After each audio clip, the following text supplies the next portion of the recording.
Hi, this is Judy Baker, book marketing mentor, and today we have a special treat. Instead of our normal author spotlight, we're going to talk to an expert in image, which is something authors really need to know about. And how you show up can have an influence on who looks and reads your book and on who hires you. So, with this special guest, Patty is going to tell you a little bit about herself, and then we're going to have a conversation about what we all can do to be our best selves in person and on Zoom. Patty? Thank you, Judy. It's a pleasure to be here. And I am Patty Buccellato. I am a certified image coach, and I work with high visibility women like speakers, coaches, and authors to really show up in their best light that boosts their bottom line, builds their brand, and creates a wow factor in their personal presence. And so I have a passion for bringing women out of the closet to find the style that really suits and hits on point with all of those pieces. So they are their very best selves. Patty, I know you are an author. I can see your book in your background. When you are working with authors, what kinds of things are really critical? I mean, we're both brand experts, and I know color comes into it, texture comes into it, but now we're using ourselves as a palette. So how can you help us show up as an author and integrate our book into the mix? Yeah, that's a really important piece of the puzzle, and I like that you mentioned incorporating the book into the puzzle, because in many cases we have a book and a book cover and a logo that relates to who we are, and in that scenario we are likely, many of us, finding ourselves wearing the same colors that we use in our branding overall. And when that's done, there's a fluidity and an ease that comes from how we show up in front of the camera or otherwise. But it really is great when you can look at that bigger picture. Now, I say bigger picture, it's really interesting because a lot of the things that we do visually when we're on camera has changed in many instances, because so many times now the camera is the Zoom camera and it's a much smaller window that we're working with. So there's a bit of an irony there, but we can dive into that a little bit. Well, I know you and I were talking before we started recording. We both wear glasses. And I used to wear contact lenses back a long time ago, and I've tried recording with my glasses, without my glasses. These happen to be my computer glasses. And why don't I just demonstrate, because I think people might get a kick out of this. Okay, so these do have a non-glare reflective coating. Not as non-glare as I was hoping, but that's what they are. I'm going to put on my normal glasses. Okay, guys, now you know why they're not on my face while we're talking. I love these glasses. They are beautiful. They're great in person, but they suck on Zoom. And that's even with adjusting our light. And we both have done that.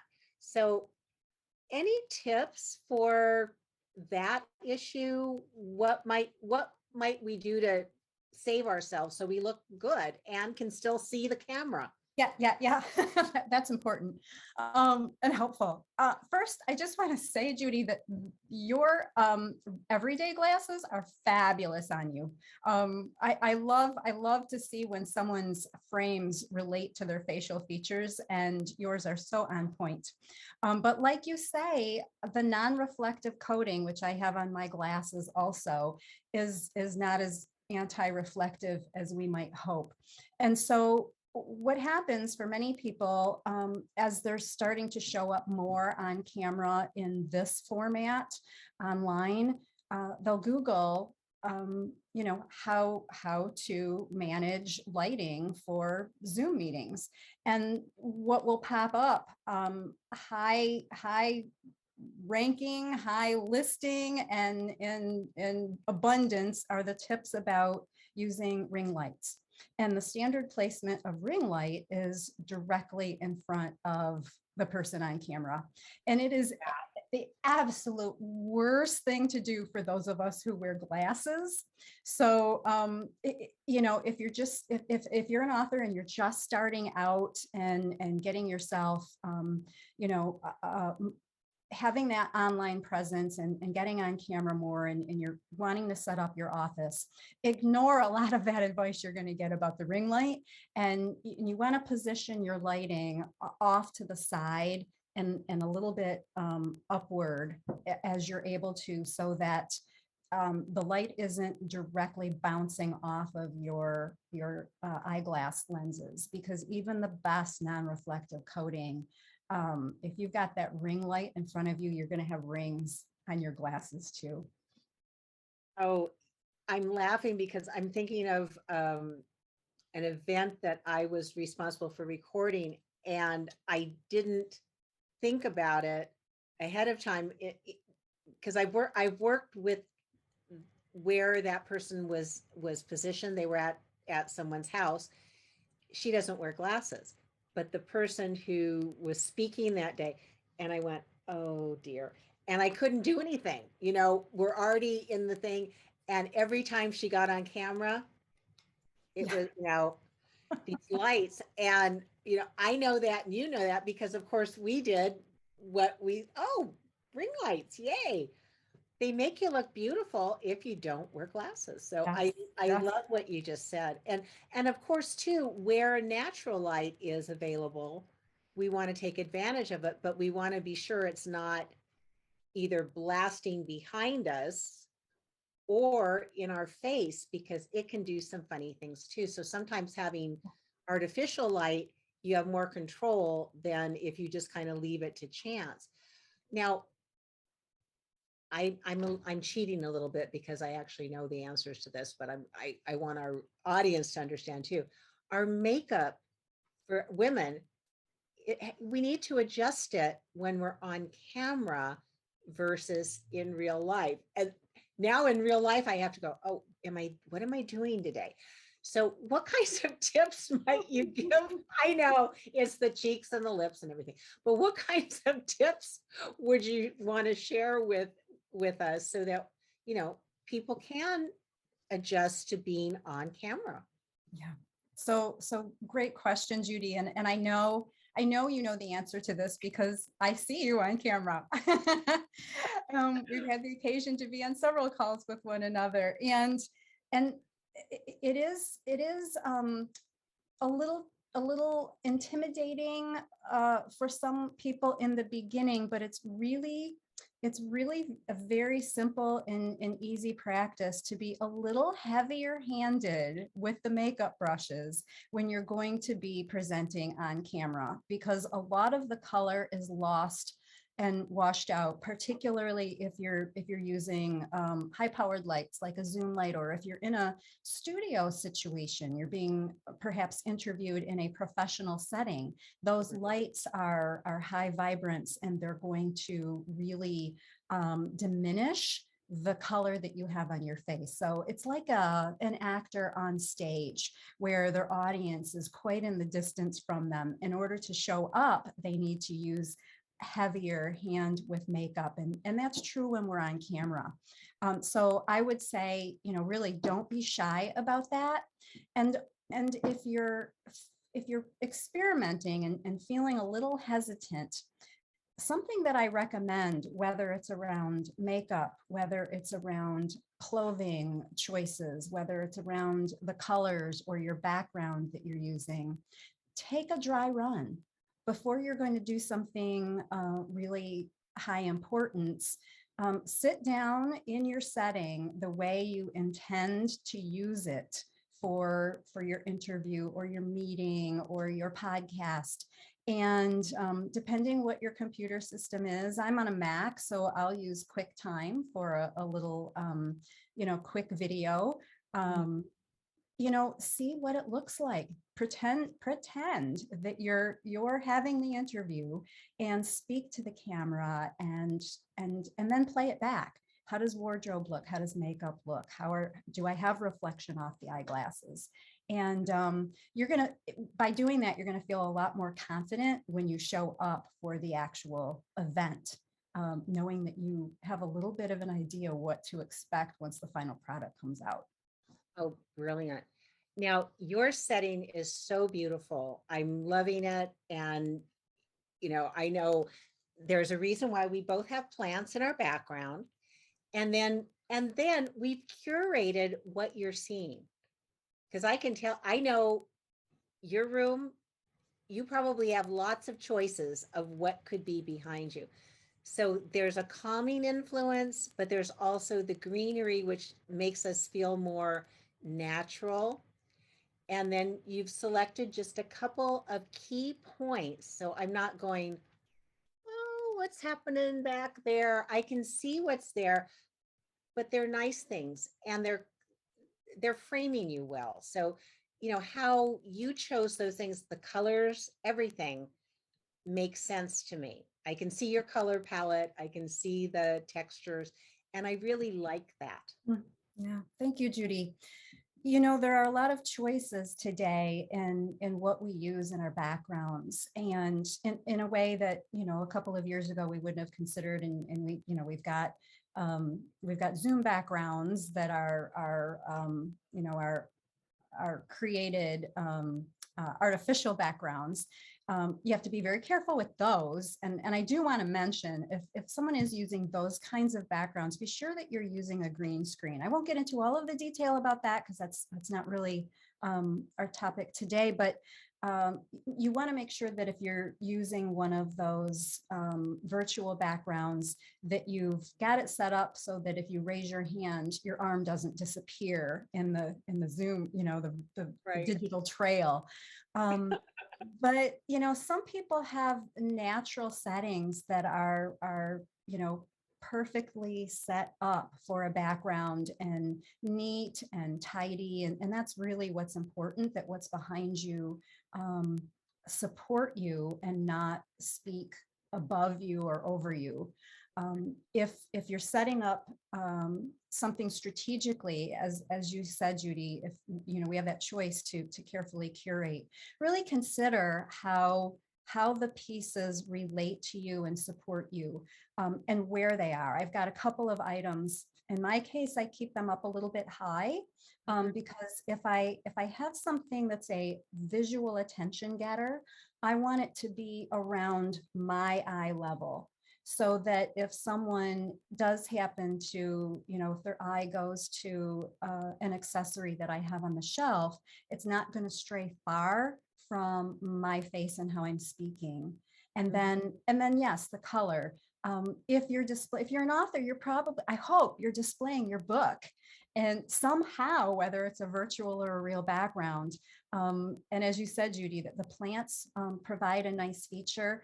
I like that I have the green that relates back to the green on my book cover, right? Yes. So those of you who have colorful book covers, how can you integrate that in the rest of your surroundings, or have something that creates some balance for you? And I wouldn't put the plant and my book cover on the same side of the screen, because I want to have symmetry in my color, and so that the observer gets a sense of balance, and there are little subtleties that they can make a difference.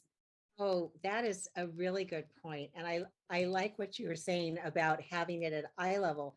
One of the most common mistakes authors make, and I'm going to grab a book and I'll show you what they do. They will pick up their book.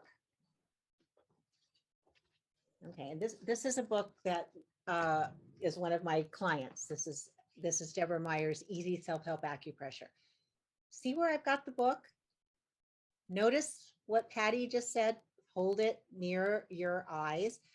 Instead of doing this, they will do this, they will do this, they will do whatever.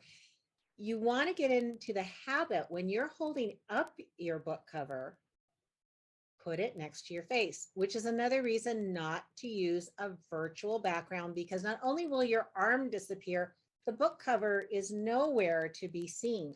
So you want to be, this is the one place you're going to be very deliberate and intentional.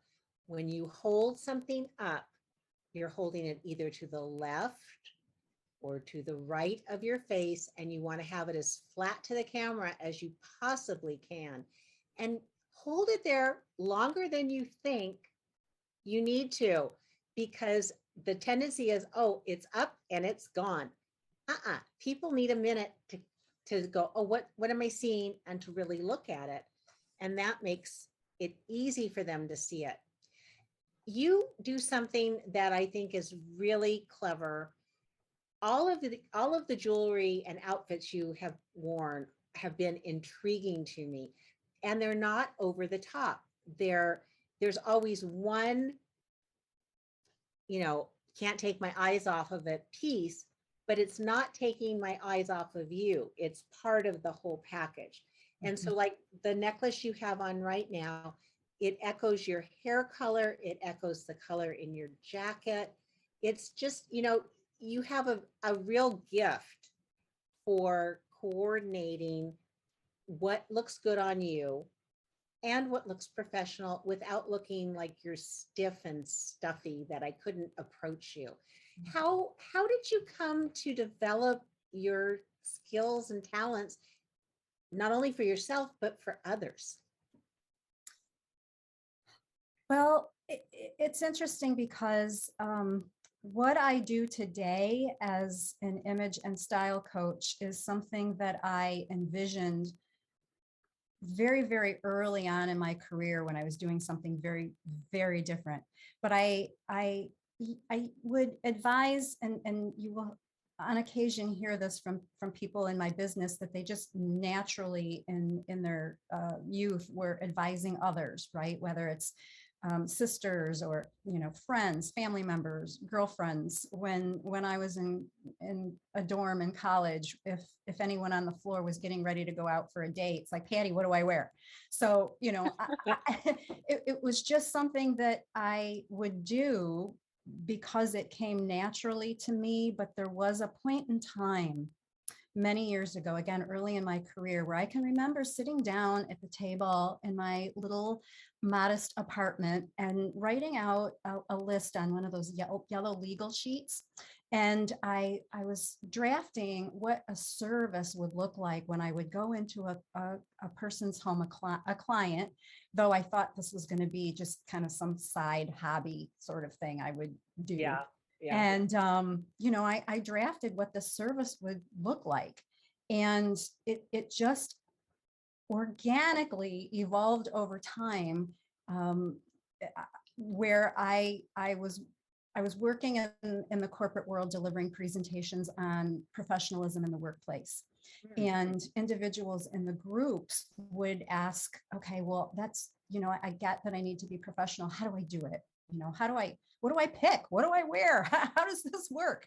Yeah. And so I started working more one-on-one with clients, and as to support that, doing some more intensive training on color science and color theory and how it works with the individual, and a lot of other pieces, so that I could support people individually. And I just all of a sudden one day went, I actually was sorting through some boxes of old books and papers and came across the notes on that yellow legal pad. I had saved it, and I looked at it and went, oh my gosh, this is what I do.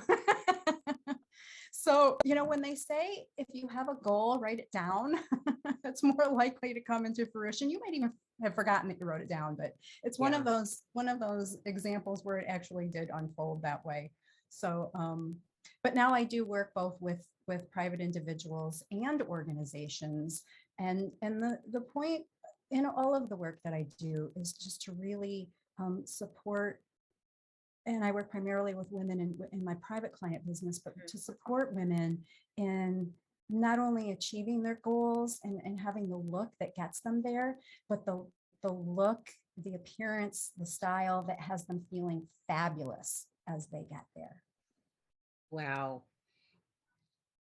It's so funny when I think about, I mean, we all know this experience. You see somebody and you're going, that would look great on somebody who is 20, not so much on you. And it's not about your body shape so much, but you know, there's something that change our skin color changes as our hair color changes as we mature. I was fortunate. I already was going gray before the pandemic hit because I had gone through a serious illness, and when my hair came back in, this was hysterical. For 2 years, I never knew what was going to be happening up here. My hair came back in black. I've never had black hair. My hair is was very dark brown. So it came in white, then it's silver, then the next stage it came in black. It came in really super curly. I had really, really tight curls for about 2 years. And then as all of the chemicals had gotten out of my body, then it went back to what happened when I hit menopause. Yeah, menopause is a real treat. My hair went from it was very, very wavy. It's never been super tight curly, but was very wavy. Only from the chemo did it get curly, and then it went straight again. And so I can see this 2-year period. I went through every hairstyle I've ever had in my entire life. And it was so odd. And then when I came back to, at the end, and I went, oh, there was some gray, and it's gotten more gray now. I noticed that I needed to adjust my wardrobe. And I'm sure you encounter that all the time with people. And what kinds of tips do you give them? Gray hair is different than whatever color you had before. Yes. And there are different qualities of gray, right? So it has a little bit to do with understanding your personal undertones, or even short of that, when you work to coordinate what you wear with the stage that your hair is in currently. And this gets a little tricky because a lot of women will chemically treat their hair, and the colors that come through might not be very natural. And when I say not natural, anything that we put on our hair to color treat is not natural, but it might be a hue that doesn't really relate to their eyes and their skin, their natural eyebrows. So it's something to be mindful of. But when and you mentioned this earlier, Judy, it is, what you see here is I want to make a connection, and it's what I coach my clients to do, so that they can show up in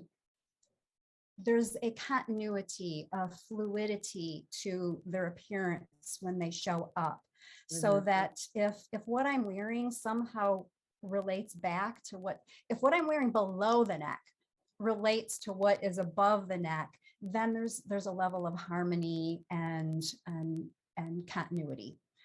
Versus if I were, imagine me sitting here right now with what you see here, and I wear a bright yellow outfit, neck down with no contrast, right?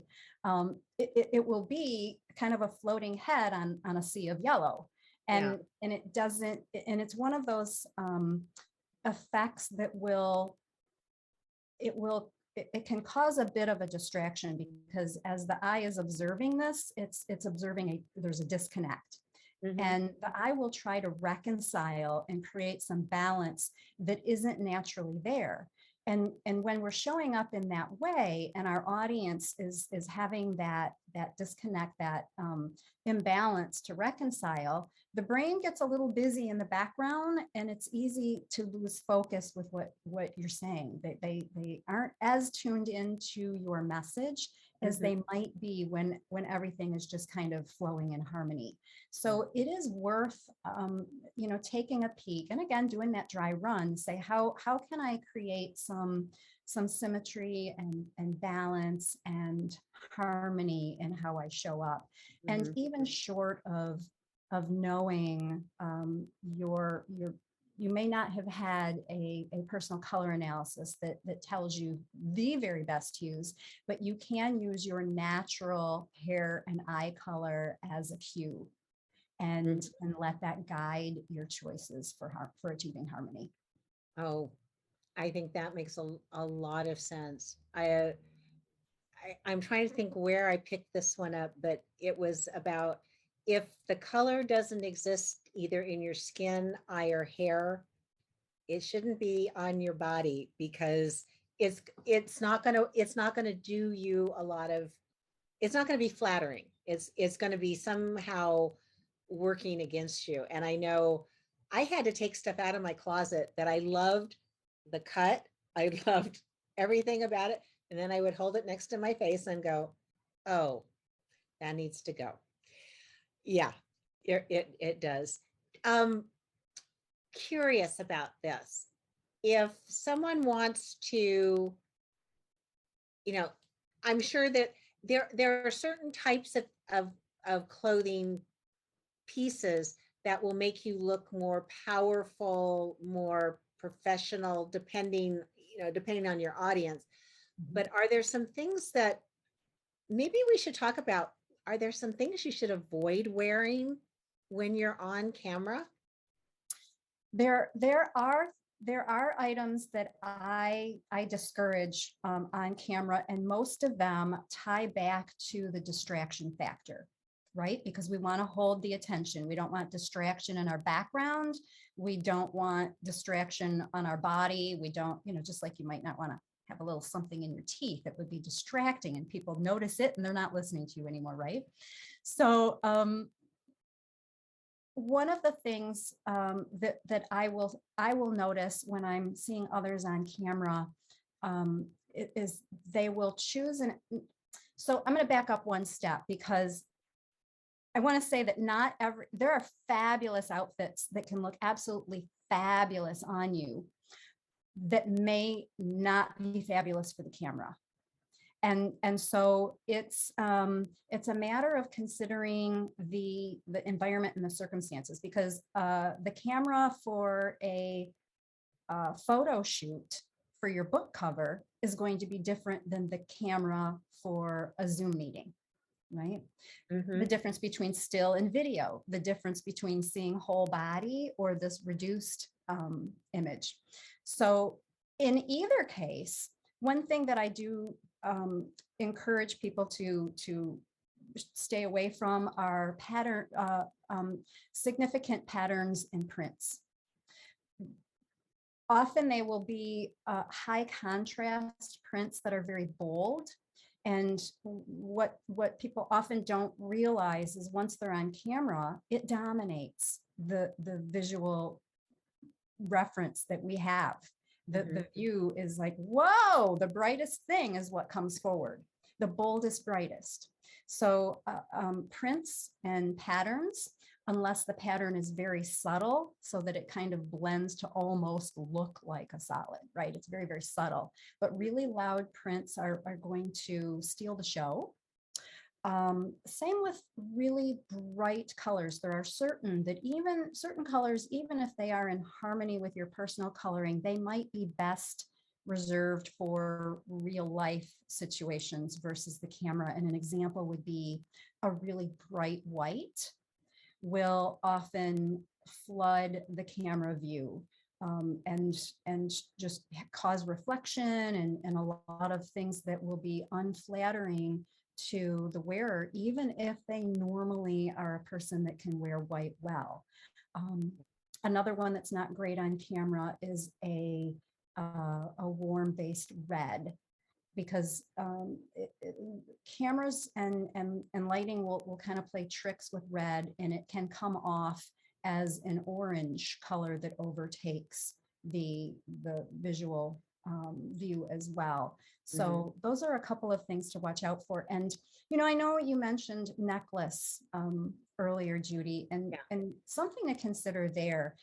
A really great necklace for an outfit may not translate for the camera if that necklace has a focal point that's down here.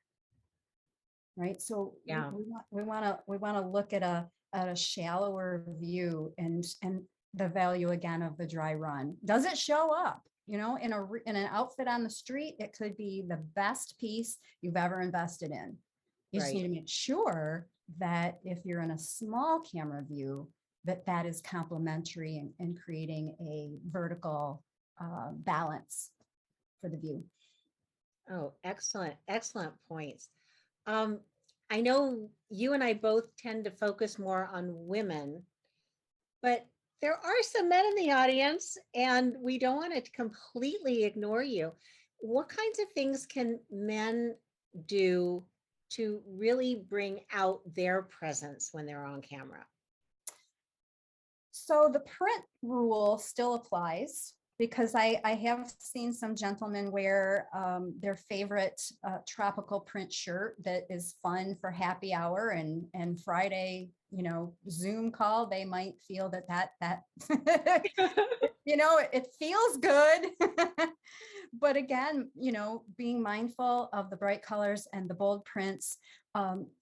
And for a man, if he's in a more formal environment, we're not seeing suits and ties as much now as we have in the past, but in certain industries, there still is that formality. And if a man wants to, show up, if any of us want to show up with a little more authority, a jacket will provide that.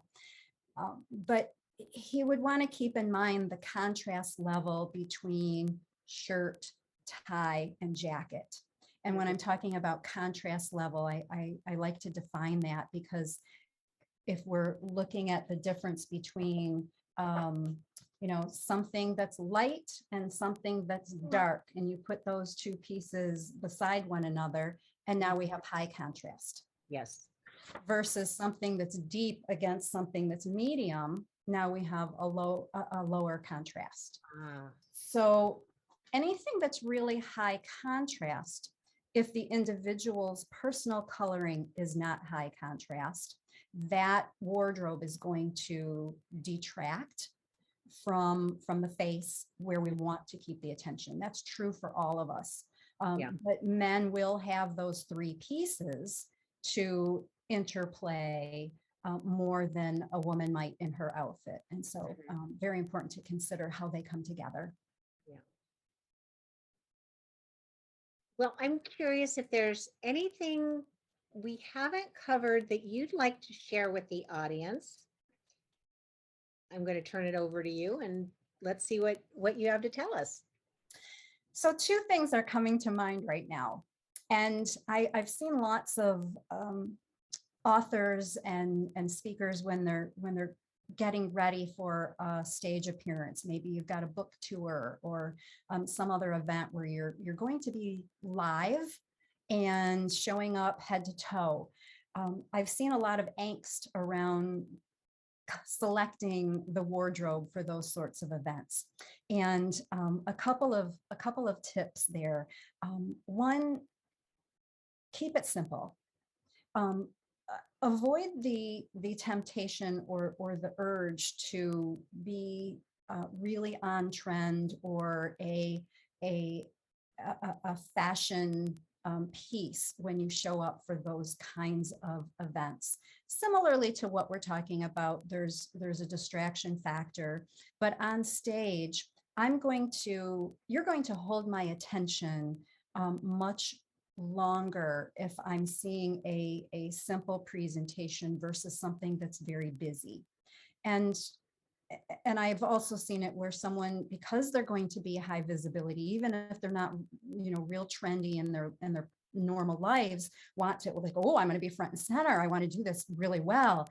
And what will happen is you won't feel natural if it's not your natural way of your natural style or natural way of dressing. I want to say just keep it simple, keep it solid, keep it tasteful. And there also is the element of what I refer to as silent dressing. And that does go along with keeping things understated, so silent metaphorically, but also silent in a literal sense, because we might have a favorite bracelet or necklace that it looks really great on the camera until we're on a podcast call, and we're as you said, Judy, we hold up my book's up there, but if I'm holding up my book and suddenly my charm bracelet that I just love is making all kinds of racket while I'm using my hands in the picture. And something that's we don't always think about, but whether it's the charm bracelet or an earring that has lots of movement is another form of noisy style. And whenever possible, I say keep that quiet so that the focus and attention is on the words that are coming out of your mouth and the message that you intend to send with your presence. That was so well put. I think if all of us who speak, who write, can pay attention to that, we'll do much better when we're being interviewed, when we're on camera, when we're on stage, and in real life. You know, we don't want our clothes to wear us. We want to wear our clothes. So I think that really comes through. If people want to work with you, Patty, how can they get in touch with you, and what kinds of options do they have? So there are a variety of ways that we can work together. And I love to explore that, to have a conversation and really understand the individual, what their goals are, and between us we can really come to the best form, the best support, the best way to interact with one another. I would like to I'll provide, of course, my email address, but I would like to invite viewers to visit my page, where they can download a mini course that is called Bust Your Style Rut. And it is something that I've made available as a way to experience how I work and to get some learning and some tips straight out of the gate. I offer it as a free gift. It's a mini course, and you can access that at bustyourstylerut.com. And if you want Love to, it. right? Because that's what we want to do. We get into ruts, and it's like, oh God. And you mentioned this too earlier, Judy. At a certain point in age, I have a lot of people who come to me and say, well, I don't want to look like I'm 20. And I don't want to dress like my daughter or granddaughter, and we're busting ruts. That's what we're doing here. So bustyourstylerut.com to access the mini course, and to reach out to me directly, you can email me at patty@bustyourstylerut.com. Oh, that is so helpful and wonderful. I really appreciate that, Patty. And I know you have embodied, since I met you, you have embodied how to show up, how to look professional without looking, you're not looking stiff, you're looking approachable, comfortable. And what you said about coordinating your colors are part of your brand, and it's really important to be consistent and to be understated. Actually is more confident inducing than you might think. So those were super great gems. And I hope people will respect that and know too, they can work with you virtually. You can go through that closet and get rid of those ghosts and the things that probably committed suicide over the past 2 years, and really go shopping and put together some new ways to show up and look your best. Yes. I just love it. And we do it all virtually now. I'm glad that you mentioned that, Judy. We do closet audits virtually. These laptops and iPads go in lots of, even if it's the camera phone going into the closet, and we're looking at things, and we're trying them on in front of the full length mirror, and we're doing it all virtually. So it really is, it's a fun way that we can work now and reach people in all corners that we might not have been able to before, as I'm sure you're all you're finding that as you talk about your books. And Judy, I just do want to repeat my email address, because Yes. I failed to spell Patty, which Oh, can that's go right. a couple of ways. It is Patty with a Y, Patty at bustyourstylerut.com. Oh, that is just perfect. Well, with that, I'm going to end our author spotlight so that you can be in the spotlight. I highly recommend checking out bustyourstylerut.com to get your free download, and book some time with Patty, because you want to look your best with your book and your business. This is Judy Baker, book marketing mentor, and I'm here to help you turn that content into cash. And you can find me at bookmarketingmentor.com. I'll see you next time.